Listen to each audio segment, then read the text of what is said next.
ঠাকুর মা স্বামীজির শ্রীচরণে ভক্তিপূর্ণ প্রণাম জানিয়ে আজকের নিবেদন মানুষের মুক্তির উপায় শ্রীমৎ স্বামী ভূতেশানন্দজি মহারাজ।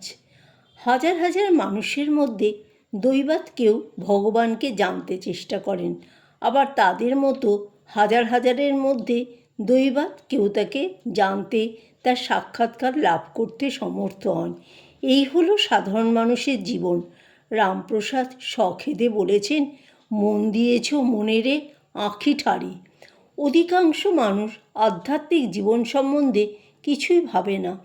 আহার নিদ্রা আমোদ প্রমোদ সাংসারিক সুখ দুঃখ এই নিয়ে জীবন কাটিয়ে দেয়। তার চেয়ে বেশি ভাববার সময় নেই, ইচ্ছাও নেই।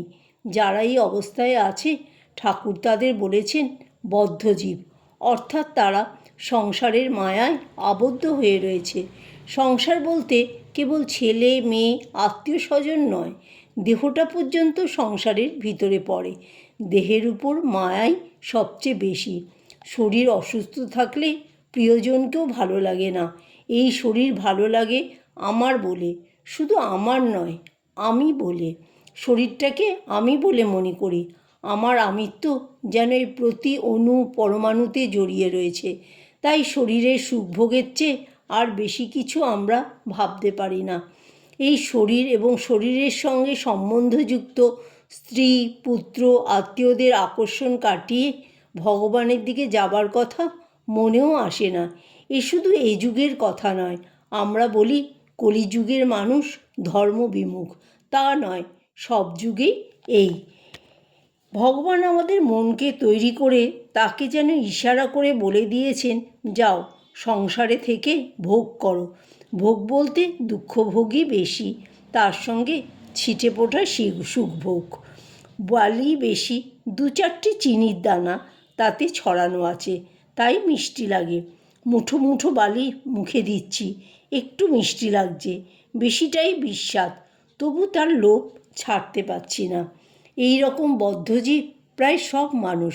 ঠাকুর উপমা দিয়েছেন, জেলে জাল ফেলেছে, এখনই সেই জাল মুখে করে পাকের মধ্যে মুখ গুজে বসে আছে আর ভাবছে বেশ আছি।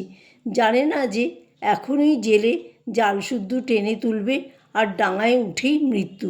এটা জেনেও জানে না, বুঝেও বোঝে না। দিন দিন লোক মৃত্যু মুখে পতিত হচ্ছে, অথচ যারা অবশিষ্ট আছে তারা মনে করছে আমরা চিরকাল থাকব। এমন বাড়ি তৈরি করছে যা অন্তত 200 বছর টেকে, পাকাপাকি ব্যবস্থা।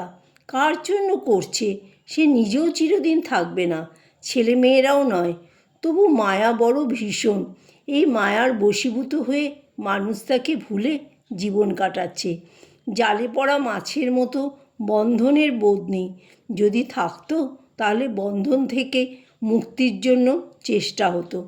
মুখে অনেকে বলে সংসার এক বন্ধন, মায়া কিন্তু যথার্থই কি তাই ভাবলে মায়া থেকে মুক্ত হবার জন্য আকাঙ্ক্ষা জাগত। কিন্তু মুক্ত হবার আকাঙ্ক্ষা বা মুক্তির চেষ্টা করা তো দূরের কথা। যদি কেউ বলে এসো তোমাকে সংসার বন্ধন থেকে মুক্ত করে দিচ্ছি, তো ভয়ে পালাবে। সংসারের সাধারণ মানুষের এই মনোভাব, এরাই বদ্ধজীব। ঠাকুর বলেছেন 50-এর উপরে বয়স হয়ে গিয়েছে, দেখি তাস খেলছে, বলে সময় কাটে না, যেন এখনও ভগবানের নাম করবার সময় হয়নি। তিনি বিস্মিত, কী করে মানুষ তাকে ভুলে এভাবে জীবন কাটাচ্ছে। মানবজন্ম লাভের এমন দুর্লভ সুযোগের যে সদ্ব্যবহার হচ্ছে না তা ভাবছে না, বুঝতেও পারছে না। ঠাকুরের বদ্ধজীবের বর্ণনা শুনে একজন প্রশ্ন করছেন, তাহলে বদ্ধজীবের কি কোনো উপায় নেই? ঠাকুর সঙ্গে সঙ্গে বলছেন, কেন থাকবে না? অবশ্যই আছে। গানে আছে, বিল করে ঘুনি পাতে মিন প্রবেশ করে তাতে, গতায়াতের পথ আছে তবু মিন পালাতে নারে। ঘুনির ভিতরে মাছ ঢুকেছে, যে পথ দিয়ে ঢুকেছে ইচ্ছে করলে সেই পথেই বেরিয়ে যেতে পারে, কিন্তু পথ খুঁজে পায় না। ঘুনির ভেতর ঘুরে মরে, শেষ পর্যন্ত জেলে এসে ঘুনি শুদ্ধ তুলে নিয়ে যায়, তার মৃত্যু হয়।